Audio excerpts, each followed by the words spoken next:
వి gold trusted gold buyers మీరు తాకట్టు పెట్టిన బంగారాన్ని విడిపించి ఈ రోజు ఉన్న మార్కెట్ ధరకు కొనబడును.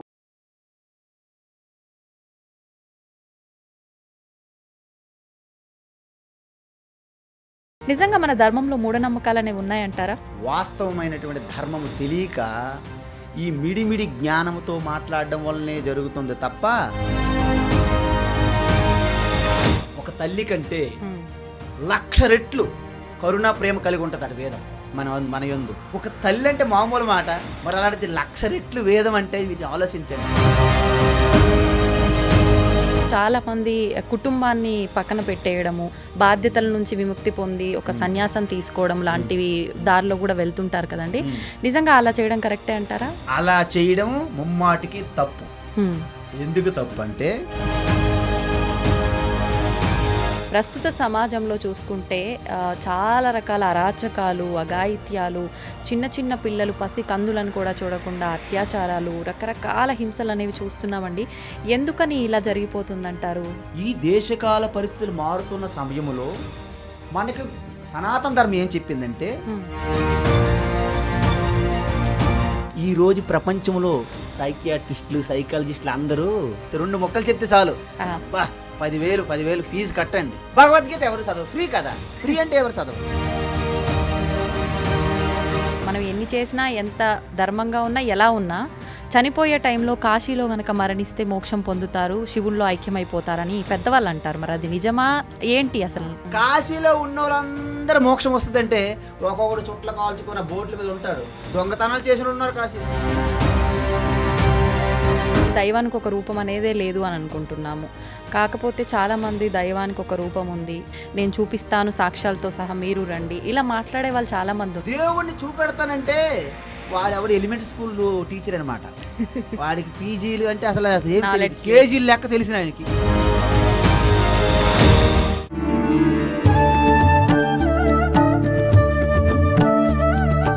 నమస్కారం, వెల్కమ్ టు ఐ డ్రీమ్. ధర్మ మార్గం విత్ విజిత కార్యక్రమానికి స్వాగతం. అయితే మన హిందూ ధర్మం చాలా గొప్పది, చాలా పరమ పవిత్రమైంది.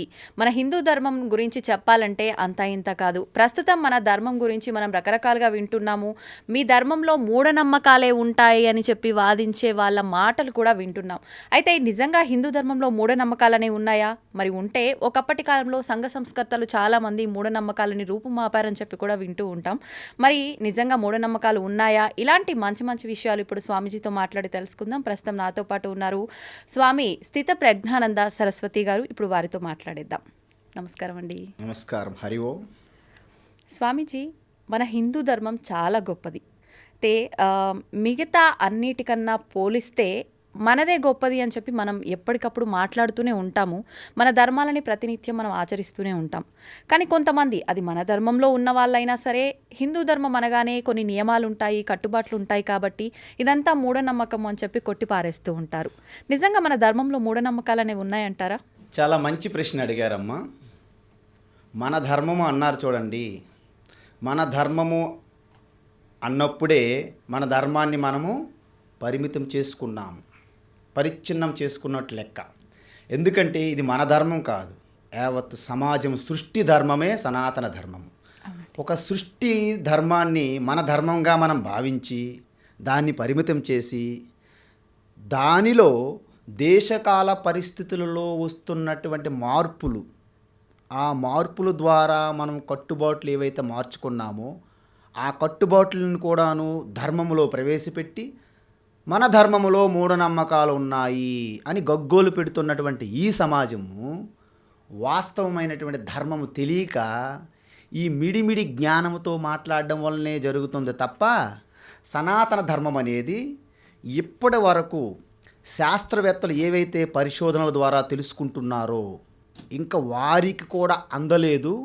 ఇంకా చాలా ఇంకా సూక్ష్మంగా అతీతంగా ఉన్నటువంటి తత్వమే మన ఋషులు ఈ యొక్క వ్యక్తిగత పరిచ్ఛిన్నమైనటువంటి మనస్సు బుద్ధిని దాటి సమష్టిలో ఉన్నటువంటి ఈశ్వర తత్వజ్ఞానాన్ని దర్శించారు.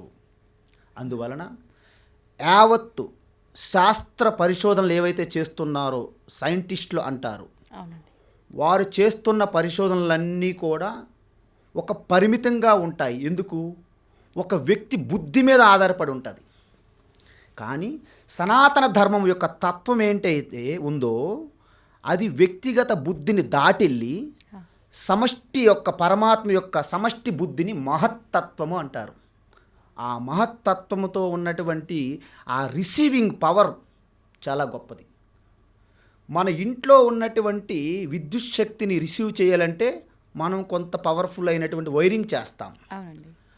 అంతవరకే ఆ 230 వోల్ట్ కరెంట్ని మాత్రమే తీసుకోగలదు. ఎక్కువ పవర్ మీరు పంపిస్తే ఫ్యూజ్ ఎగిరిపోతుంది. అవునండి. ఒకవేళ రైల్వే స్టేషన్లో మనం ఇప్పుడు రైలు ఇంజిన్లు కరెంటుతో వెళ్తున్నాయి. హ్మ్. ఇంటిలో వైరింగ్కి రైల్వే స్టేషన్లో వైరింగ్కి ఎంత తేడా ఉన్నదో మన సైంటిస్టులు మనందరం కూడా మన బుద్ధిని పదును పెట్టి మనం చేస్తున్నవన్నీ ఇంటిలో ఉన్నటువంటి కరెంటుని రిసీవ్ చేసుకునే విధంగానే ఉన్నది.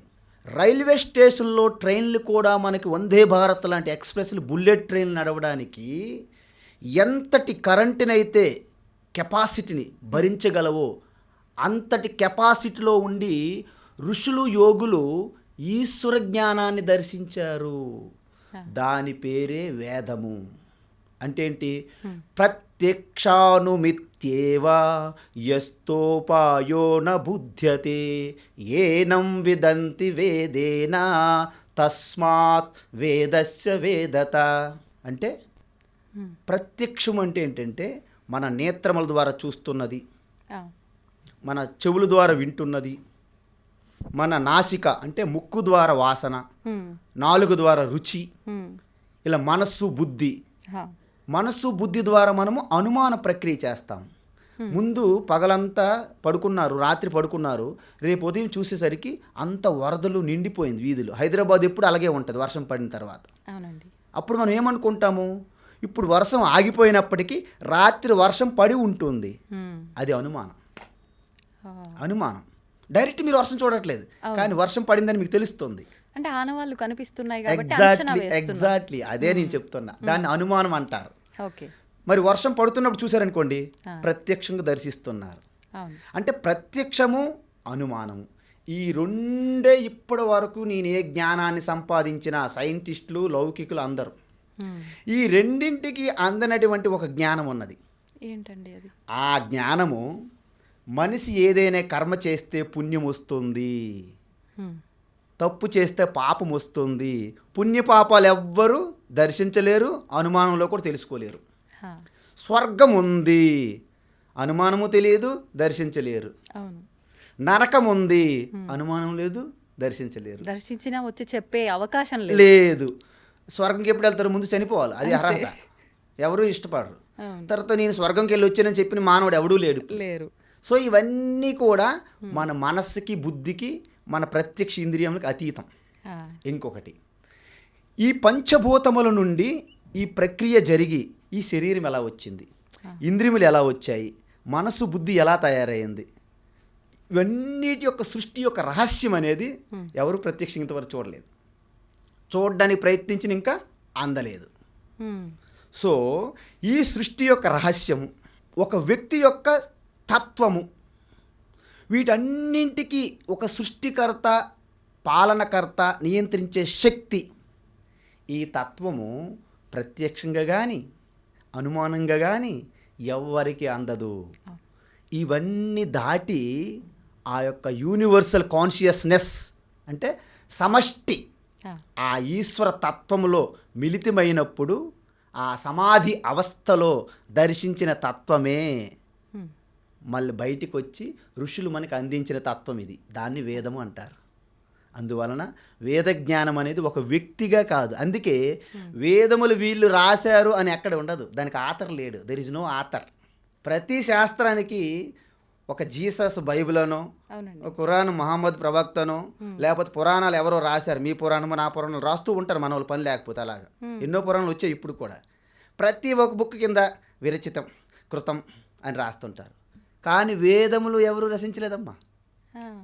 అంటే ఋషులు ఒక ఇన్స్ట్రుమెంట్ లాగా, అంటే ఇప్పుడు మైక్ ఉన్నది, నేను మాట్లాడుతున్నా. సో మాట్లాడుతున్నది మైక్ ద్వారా నేను మాట్లాడాను కాబట్టి మైక్ వచ్చి ప్రకటించుకుంటుంది.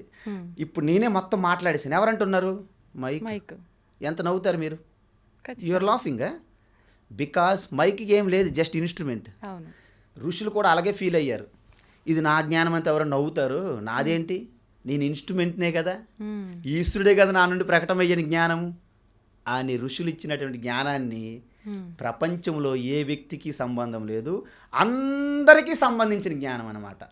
ఓకే. అంటే అందువలన భగవంతుడు వాళ్ళ ద్వారా సృష్టికి తెలియచేశాడు అంతే. ఎగ్జాక్ట్లీ అది కరెక్ట్. అందువలన ఇప్పుడు ధర్మం అని మీరు పెద్ద పదం వాడారు. అవునండి. ధర్మం అంటే ఏంటంటే ధృ అనే ధాతువు నుండి, సంస్కృతం నుండి వచ్చింది అది. ఆ. అంటే ధరించేది, ధారణ. ధారణాత్ ధర్మ ఇత్యాహు, ధర్మో ధారయతి ప్రజాహ అంటారు దాని యొక్క వివరణ సంస్కృతంలో. అంటే ఏంటి, ధర్మం అనేది ధరించు, కాపాడుతుంది, పోషిస్తుంది, పట్టి ఉంచుతుంది అని అర్థం. అంటే ధర్మాన్ని మనం ఆచరిస్తే అన్ని రకాలుగా మనకు అది శ్రేయస్కరము, ఉపయోగము, కాపాడుతుంది, అన్ని అర్థం వస్తాయి. ధర్మో రక్షతి రక్షితః. రక్షితః అని ఎందుకన్నారంటే ఏ ధర్మాన్ని మీరు కాపాడుతూ ఉంటారో ఆ ధర్మం మీకు గొడుగుగా కాపాడుతుంది. ఏ వృక్షాలని మీరు కాపాడితే ఆ వృక్షాలు మీకు కాపాడతాయి. వృక్షో రక్షతి రక్షితః. అంటే ఇక్కడ ధర్మం అనేది మీరు స్పష్టంగా తెలుసుకోవాలి. అవును.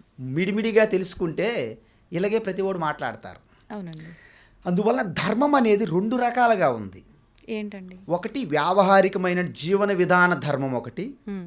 రెండో ధర్మం ఏంటంటే ఈ మనస్సు బుద్ధికి అతీతమైనటువంటి ఈశ్వరు ఏదంటున్నారో దానినే పారమార్థిక ధర్మం అంటారు.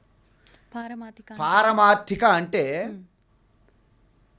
ఈ యొక్క సృష్టి కనిపిస్తున్నటువంటి స్థూలమైన జగత్తు, స్థూలమైన శరీరము, ఇంద్రియములు, మనస్సు, బుద్ధికి వీటన్నిటికీ అతీతమైనటువంటి సూక్ష్మ తత్వము, దాన్ని పారమార్థికము అంటారు.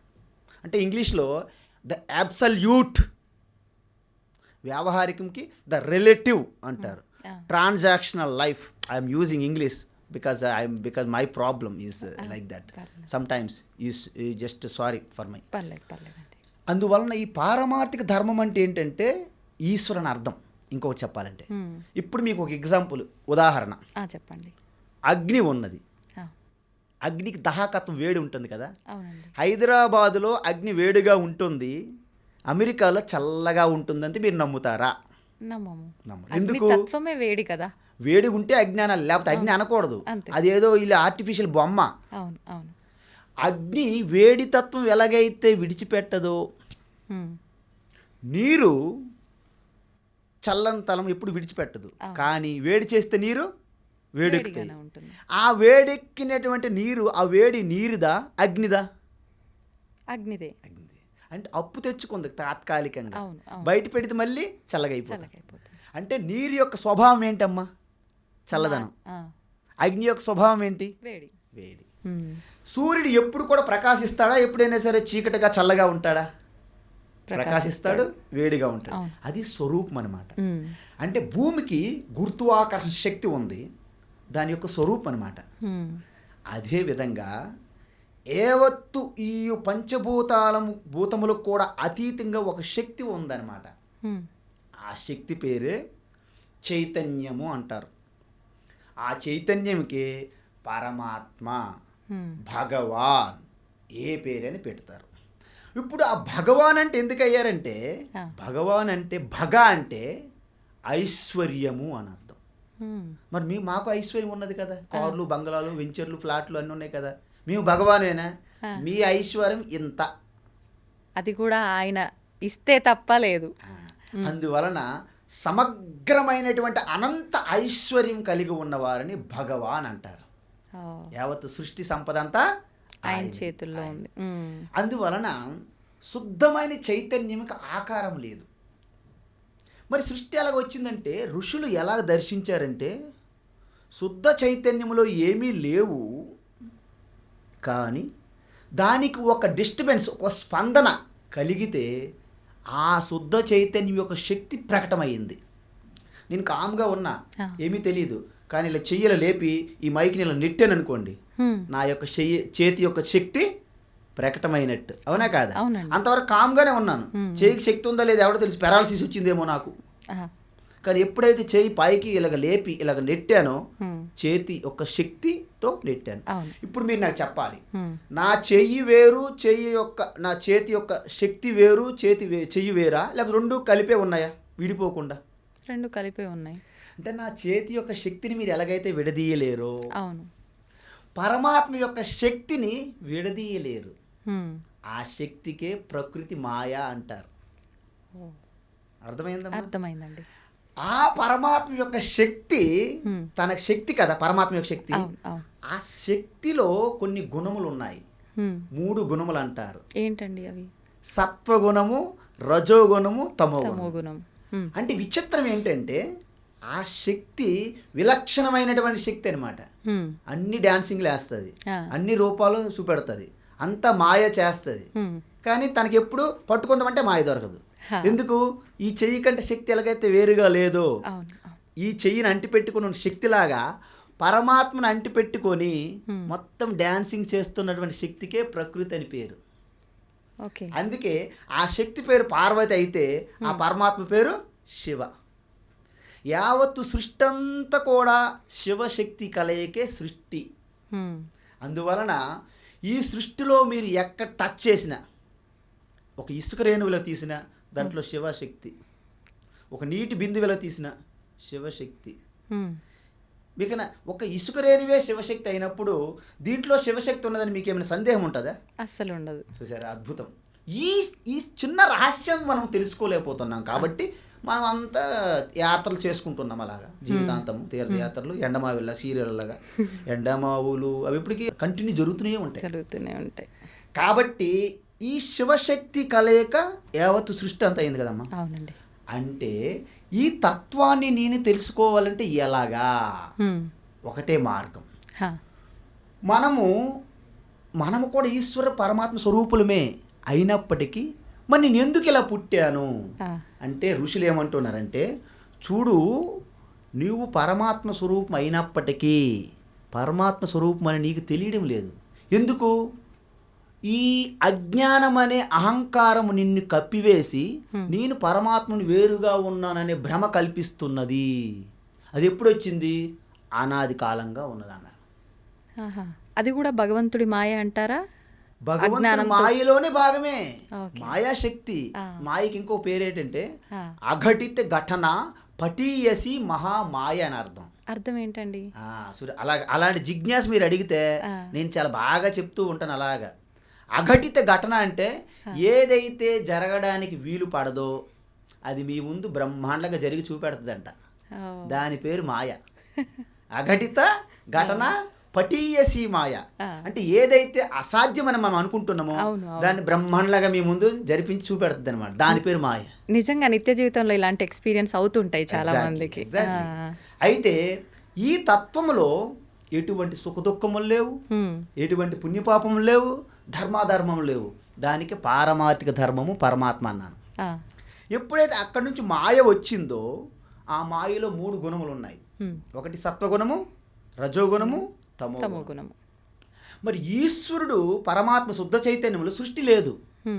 సృష్టి కావాలి అంటే ఏం చేయాలి? ఆ మాయని పట్టుకొని కేవల శుద్ధ సత్వగుణం వాడుకొని పరమాత్మ ప్రకటమయ్యాడు. దాన్ని మనం ఈశ్వరుడు అంటున్నాం. ఈశ్వరి అనొచ్చు. ఎందుకంటే ఈశ్వర మగవాడు ఆడదనే ప్రశ్నే లేదు ఇక్కడ. శక్తిగా భావించాలి. ఈశ్వరుడు యొక్క మాయాశక్తి కలిపి ఈశ్వరుడు వచ్చారు. ఎందుకు? శుద్ధ చైతన్యంకి ఏమీ లేదని చెప్పాను. అవును, రూపు లేదు, ఆకారం ఏమీ లేదు. దానికి మాయాశక్తి అనే గుణము సత్వగుణం, పూర్తి సత్వగుణంతో ప్రకాశింపబడి ఆవిష్కృతమైనప్పుడు దాన్ని భగవాన్ అవతారం అంటాం మనం. అర్థమైందమ్మా? అర్థమైంది. ఆ మాయలో ఇంకో గుణం ఉంది. ఏంటి? రజోగుణము, తమో గుణం. ఈ రజోగుణం కొంత, సత్వగుణం కొంత, తమోగుణం 3 గుణములు కలిపి మనుషులుగా వచ్చాం మనం. కేవలం తమోగుణం ఎక్కువగా ఉంటే జడ పదార్థాలుగా వచ్చాయి. వస్తువులా అంటే ఆబ్జెక్ట్ మొత్తం సృష్టిలో ఉన్నటువంటి అన్ని ఏవైతే జడంగా ఉన్నాయో సర్వము తమోగుణ ప్రధానమైనవి. అందుకే దాన్ని మేము ఎక్కి తొక్కుతున్నాము.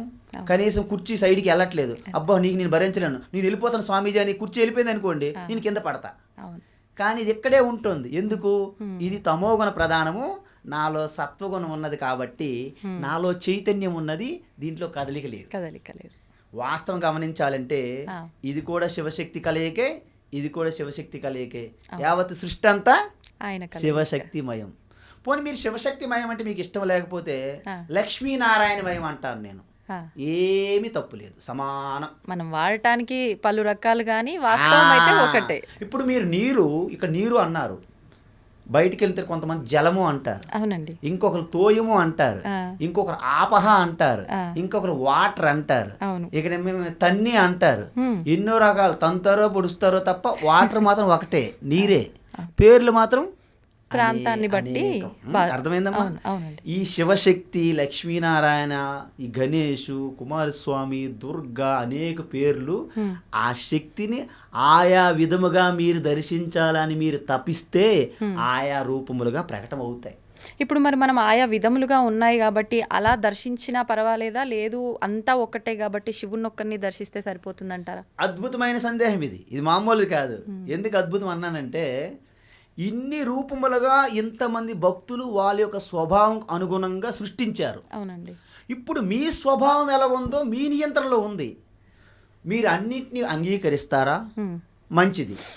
నీ అంగీకరించను, నాకు ఈశ్వరుడు శివ త్రిశూలంగా ఉన్నదే నాకు ఇష్టం, మంచిది. అంటే ఏంటి? ఇక్కడ వేదం ఏం చెప్తుందంటే, మొట్టమొదట మీకు ఒరిజినల్ చైతన్య తత్వం పరమాత్మ అని చెప్పాను అనుకోండి, మీకు తల మీదలో వెళ్ళిపోద్ది. అలాగే ఏం చెప్తున్నాడు స్వామీజీ ఏం చెప్తున్నాడు నాకేం అర్థం అంటారు. అందు వేదం కూడాను, మీరు కూడా బిడ్డ, వేద బిడ్డలు, మిమ్మల్ని విడిచిపెట్టకూడదు కదా. కిందకు వచ్చి తల్లి ఎలాగైతే బుజ్జగించి చెప్తాదో, నాయన రా నీకు కూడా విడిచిపెట్టము, నీకేంటి అజ్ఞానంతో బాగా మిళితమై ఉన్నావు అంటే ఏంటి? అజ్ఞానం అంటే ఏంటంటమ్మా, నేను పరిపూర్ణుడు కాదు, నాకు ఏదో కావాలి, అప్పుడే నేను పెద్దవాళ్ళని అవుతాను అనే భ్రమ ఉంటుంది కదా. అప్పుడు మనకు కోరిక పుడుతుంది. కోరిక పుట్టేటప్పుడు వెంట పడతాం. ఎవరైనా అడ్డుకోరు అనుకోండి, కోపం వస్తుంది, శిక్షిస్తాం. ఒకవేళ కోరిక తీరింది అనుకోండి, మరిన్ని కావాలని కోరికలు పెరుగుతూ లోభం వచ్చేస్తుంది. సో కోరిక తీరినా బాధే, కోరిక తీరకపోయినా ప్రమాదమే. సో దీన్ని సంసారము అంటారు. ఇదే ఒక్క కోరిక తీర్చితే మరి 10 కోరికలు వస్తాయి. అంతే. నజాతు కామ కామానాం భోగేన ఉపశామ్యతి హవిషా కృష్ణవర్త్మేవా భూయ ఏవాభివర్ధతే. యయాతి మహారాజు కోరికలు తీర్చుకోవాలని అనేక మంది రాణులను పెళ్లి చేసుకొని భోగాలు అలాగ నిత్యం భోగాలు అంపట్లో పడి ఉన్నాడట. ముసలితనం వచ్చింది, కోరికలు పెరిగిపోతున్నాయి, ముసలితనం వచ్చింది. అబ్బే నాకు ఇంక తీరలేదే, నాకు మళ్ళీ యవ్వనం కావాలన్నాడు. నీ ముఖం యవ్వనం రాదన్నాడు గురువు శుక్రాచార్యుడు. గురువు గారు మీరు ఏం చేస్తారో నాకు తెలియదు, మళ్ళీ నాకు యవ్వనం కావాలన్నాడు. అయితే ఇది జరగని పని అండి బాబు, సృష్టిలో బ్రహ్మదేవుడు అందరికీ ఒకసారి యవ్వనం ఇచ్చారు, నువ్వు 2 సార్లు ఎలా అడుగుతావు అన్నాడంట. అయితే మీ తపశ్శక్తి పెట్టేనా నాకు యవ్వనం కావాలని మొరా పెట్టాడు. మరి రాజు గురువు కదా, గురువు గారు ఒక మాట అన్నారు, చూడు నాయన యయాతి, ఎవరైనా సరే ఒక వ్యక్తి వారి యొక్క యవ్వనము నీకు ఇస్తే నీ ముసలితనం వాళ్ళకి ఇవ్వచ్చు, ఆ తపశ్శక్తి ద్వారా ఆ పని చేయగలను, ఎవరైనా యవ్వనం తీసుకురా అన్నాడు. ఎక్స్చేంజ్ చేసుకునే అవకాశం. ఎక్స్చేంజ్. మీరు మనకు పాత సరుకులు మనం ఇచ్చి కొత్త సరుకులు తీసుకుంటున్నాం కదా, అలాగా మీ పోర్టబుల్ టీవీ ఇచ్చేయండి మేము ప్లాస్మా ఇస్తాం అంటాడు. అంటే వెనక నుంచి ఒక చెక్కు రాసి ఇచ్చేయాలి, మళ్ళీ ఊరికే రావు. అయితే వెంటనే అందరూ ఎవరు ఒప్పుకోరు కదమ్మా. ఆయనకి 3 కొడుకులు ఉన్నారు. చిన్నవాడు ఒక అబ్బాయి వచ్చి, ఎవరో ఒకరు ఉంటారు శ్రీరామచంద్రుడి లాగా, పితృవాక్య పాలన ఉంటారు కదా, ఎవరో ఒకరు ఉంటారు కదా, ఏ యుగంలో ఉంటారు, ప్రతి ఇంట్లో ఉంటారు ఎవరో ఒకరు. ఆయన నాన్నగారు మీ కోరికను నేను తీరుస్తానన్నాడు.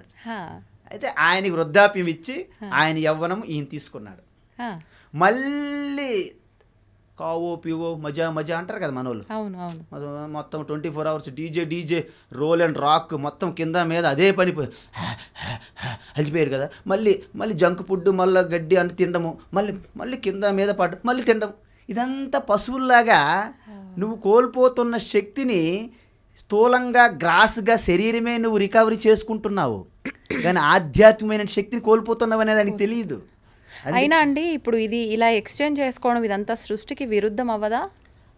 మీరు చెప్పారు బాగానే ఉంది, కానీ సృష్టికి విరుద్ధమైనప్పటికీ ఇది వ్యావహారికంగా జరుగుతున్నది. అల్టిమేట్గా నిజంగా వాస్తవంగా జరగదు. ఓకే ఓకే ఓకే అమ్మా, అది కూడా మీరు మంచి ప్రశ్న అడిగారు, మీరు బాగా అడుగుతున్నారు. So that I'm very happy to answer you. అయితే ఆ సమయంలో కూడా యయాతి మళ్ళీ తొందరగా మళ్ళీ వృద్ధాప్యం వచ్చేసింది రెండోసారి. మళ్ళీ గురువు గారి దగ్గరికి వెళ్ళి దయాకరో గురుదేవ పాహిమాం త్రాహిమని మళ్ళీ గురువు గారికి వెళ్ళాడు. మళ్ళీ గురువు గారు ఏమన్నారంటే, ఇక మరి నీ వల్ల కాదు, ఈ కోరికలను ఒక కోరికలు నువ్వు తీర్చుకొని ప్రయత్నిస్తే 100 కోరికలు పుడతాయి. నేను అధిక తెలివిగా అగ్ని ఆర్పాలని నెయ్యి వేసి ఇలాగేసాను అనుకోండి, అగ్ని ఆరుతుందా? ఎక్కువ అవుతుంది కదా. గదే ఇది మరి. హవిషా కృష్ణవర్త్మేవా భూయ ఏవాభివర్ధతే. ఏయతే నువ్వు కోరికలు తీర్చుకొని ప్రయత్నిస్తున్నావు కదా, అగ్నిలో నేయి వేసి అగ్ని ఆర్పాలని ప్రయత్నిస్తున్నట్లుగా ఉన్నది అన్నారు అన్నమాట. మూర్ఖపు ఆలోచన. కాబట్టి ఆయన ఏం సమాధానం చెప్పాడంటే, కోరికలు అనేవి ఎక్కడి నుంచి పుట్టాయి విచారణ చేయండి. అంటే నేను అల్పుడును, నేను అసంపూర్ణంగా ఉన్నాను అని భావం నుంచి పుట్టాయి. వేదం ఏమంటుంది, నువ్వు పరిపూర్ణమైనటువంటి యావత్తు సృష్టి సంపద అంతా కూడా నీలోనే నిక్షిప్తమై ఉన్నటువంటి పరమాత్మ స్వరూపమై నువ్వు ఉన్నావు కానీ అజ్ఞానంతో వైపు నువ్వు చూడట్లేదు. పాలంతా వెదికి పాలు ఉన్నాయి, వెన్న ఎక్కడ ఉంది? విజయ డైరీలో ఉందా, హెరిటేజ్లో ఉందా? పరుగులు తీస్తున్నాయి పాలు. వాళ్ళు ఏమన్నా వేదం ఏం చెప్తుంది, ఏ పాలు మీలోనే నిక్షిప్తమై ఉన్నది వెన్న అని చెప్తుంది. మనం బయటికి అంటే అక్కడ తీర్థక్షేత్రము, ఆ టెంపుల్, ఈ స్వామి, ఈ బాబా, ఈ గుడి, ఇవన్నీ బయటికి పరుగులు తీస్తున్నాం. అవునండి, కానీ తత్వం ఎక్కడ ఉంది?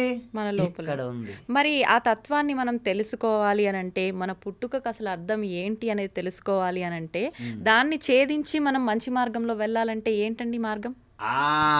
ఆ విషయం కోసమే వెయిట్ చేస్తుంది వేదము, ఎప్పుడు ఇలా అడుగుతారా అని. అయితే మీ కోరికలకి, మీకు బాగా కోరికలతో వచ్చారు. నేను వచ్చి అమ్మ కోరికలు పెట్టుకోకు, ఇవన్నీ విడిచిపెట్టాలి మీరు. ఎందుకు? మీరు ఒకరు వచ్చారు, ఒక అతను స్మోకింగ్ లేకపోతే పడదా అన్నారట. అంతే, స్మోకింగ్ డేంజరస్, నువ్వు తాగొద్దు పుస్తకాలు ఇచ్చాను, పుస్తకాలని చదువుతున్నాడు. ఎక్కడ చూసినా స్మోక్ చేయొద్దు. అయితే ఆయన విడిచిపెట్టేశాడు. ఏంటి? పుస్తకాలు చదవడం మానేశాడు. నాకు నచ్చిన పని వీళ్ళు చేయొద్దు అంటున్నారు కదా, స్మోకింగ్ మానలేదు. అలాగ అయినప్పుడు ఏంటంటే, ఎవరైతే అజ్ఞానంతో కోరికలతో ఎక్కువ మంది ఉన్నారో వాళ్ళకి వేదం ఏమంటుంది, మీరు కోరికలు వదిలేయండి అన్నది అనుకోండి, వేదాన్ని వదిలేస్తారు వాళ్ళు. నువ్వు మాకు చెప్పొద్దులేపో అంటారు. అందువల్ల వేదం ఏం టెక్నిక్ పెట్టిందంటే, మీ కోరికలు తీర్చుకోవడానికి కూడా మార్గం ఉన్నది నా దగ్గర అన్నది. అందరు పరుగులు తీశారు, లైన్ కట్టేశారు. ఎందుకంటే సూపర్ మార్కెట్ లాగా చిన్నపిల్లలకు చాక్లెట్. అప్పుడు వేదం ఏమో ఒక సూపర్ మార్కెట్ ఓపెన్ చేసింది. ఏంటి? మీ కోరికలు తీర్చడానికి కూడా మా దగ్గర మార్గం ఉన్నది. ఈ విధంగా శ్రద్ధాభక్తితో ఈ పూజ చెయ్యి, నీకు ఇది కలుగుతుంది. ఈ యజ్ఞం చెయ్యి, నీకు ఇది కలుగుతుంది. నీకు రాజ్యశ్యామల యాగం చెయ్యి, ముఖ్యమంత్రి అయిపోతాం. భ్రమ.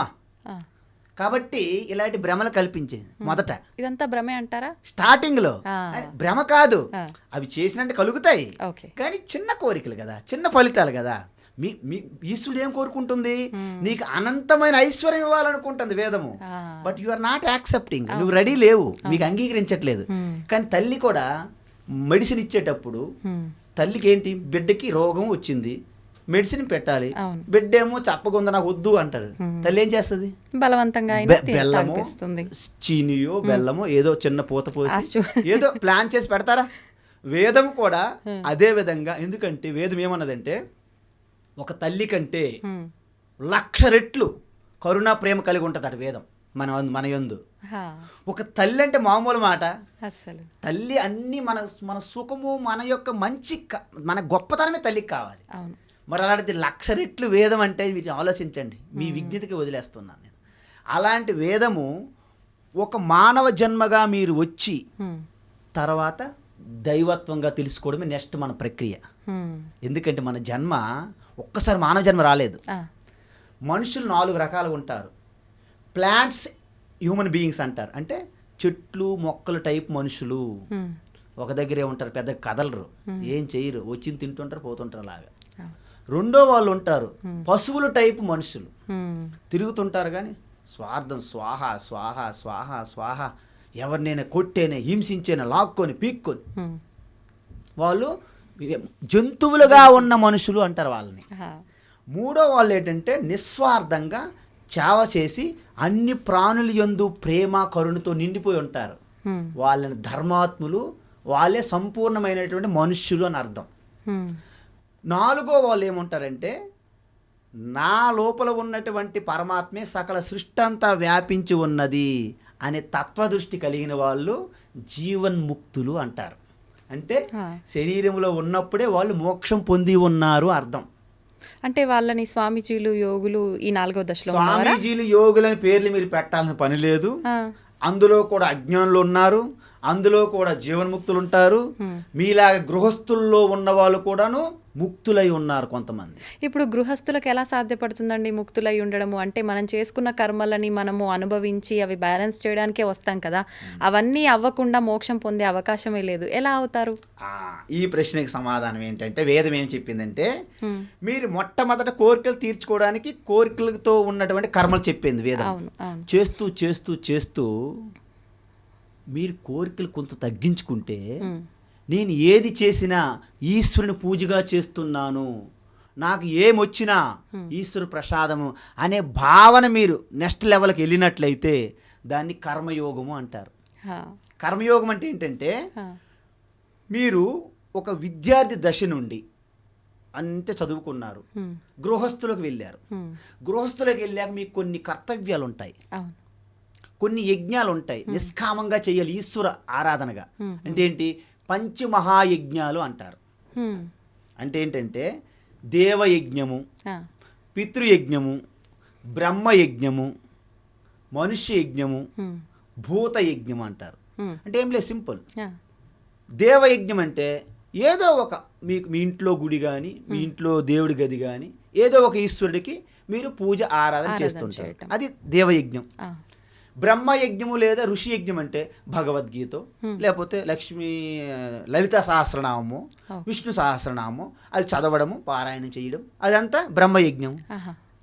పితృయజ్ఞం మన పూర్వీకులు, మన పితృదేవతలు, మన తాతలు, నాయనమ్మలు, తండ్రులు, తల్లులు ఎవరైనా సరే శరీరం విడిచిపెట్టిన పెట్టిన వాళ్ళు ఉన్నప్పటికీ విడిచిపెట్టినప్పటికీ ఉంటే వాళ్ళకి సేవ చేయాలి, లేకుంటే వాళ్ళకి శ్రాద్ధ కర్మలు, తర్పణాలు విడిచిపెట్టాలి. కార్యక్రమాలు నెలకి, సంవత్సరానికి అట్లీస్ట్ ఒక్కసారి అయినా సరే గయో ఎక్కడికో మంచి మంచి ప్రదేశాలకు వెళ్ళి చేయాలి.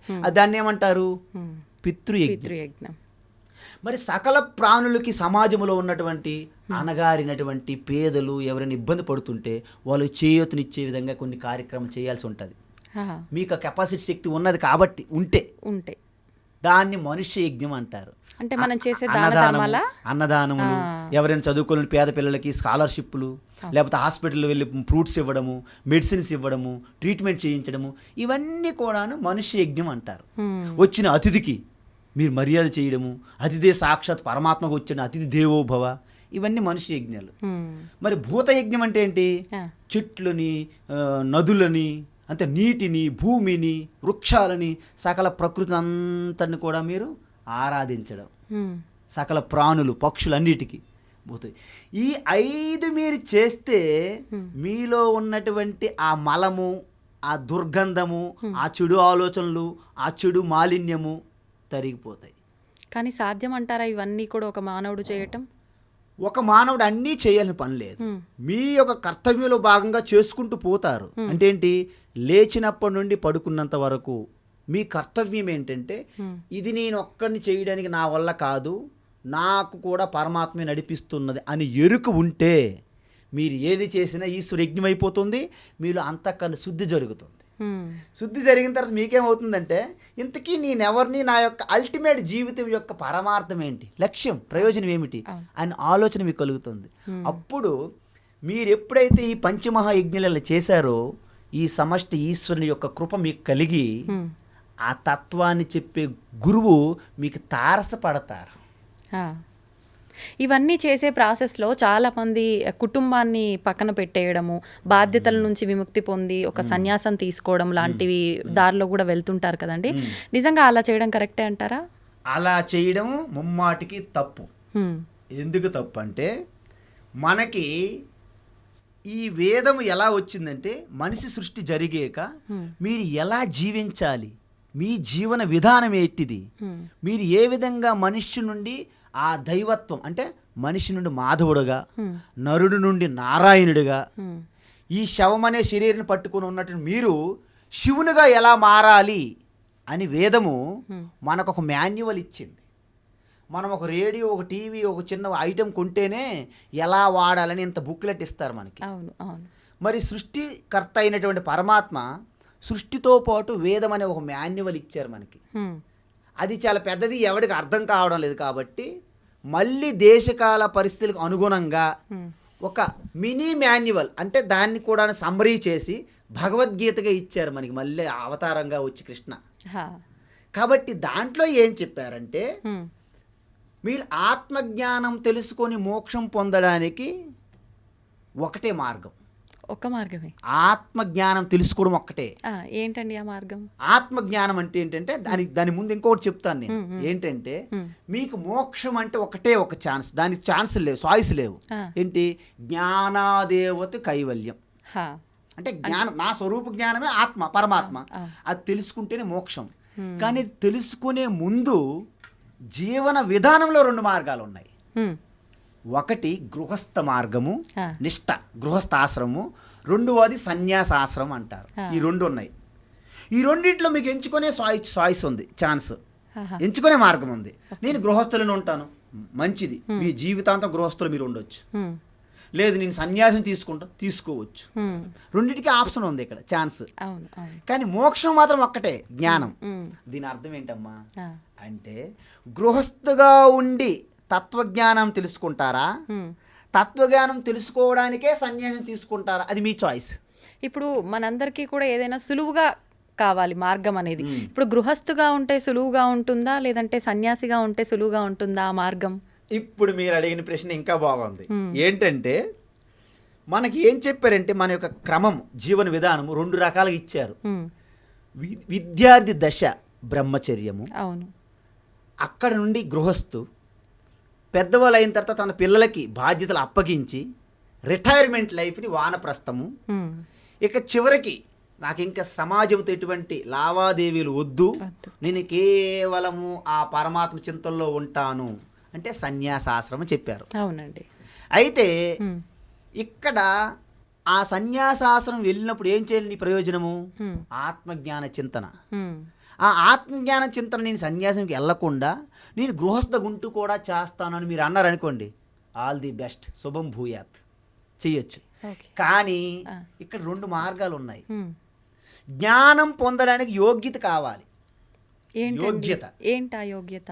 నేను ఇప్పుడు మన పిల్లలకి నేను డాక్టర్ చేయాలనుకున్నాను అంటే డైరెక్ట్ తీసుకెళ్ళి ఎంబీబీఎస్ యూనివర్సిటీలో వేస్తామా, లేకపోతే ఫస్ట్ కిండర్ గార్డెన్లో జాయిన్ చేస్తామా చిన్నపిల్లడికి? స్టార్టింగ్ నుంచి మొదలు పెడతాం.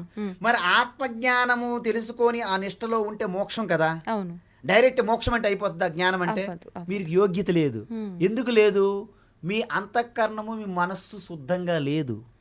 కాబట్టి ఆ శుద్ధము చేసుకునే మార్గాన్ని కర్మయోగము అంటారు. గృహస్థులకి అది అత్యంత అనుకూలంగా ఉంటుంది, గృహస్థులకి. అందువలన గృహస్థులో ఉంటే కర్మయోగం పాటిస్తే, కర్మయోగం అంటే ఏంటి లేదమ్మా, మన స్వభావంకు అనుకూలంగా ధర్మాన్ని పాటించడమే, స్వధర్మాన్నే కర్మయోగం అంటారు.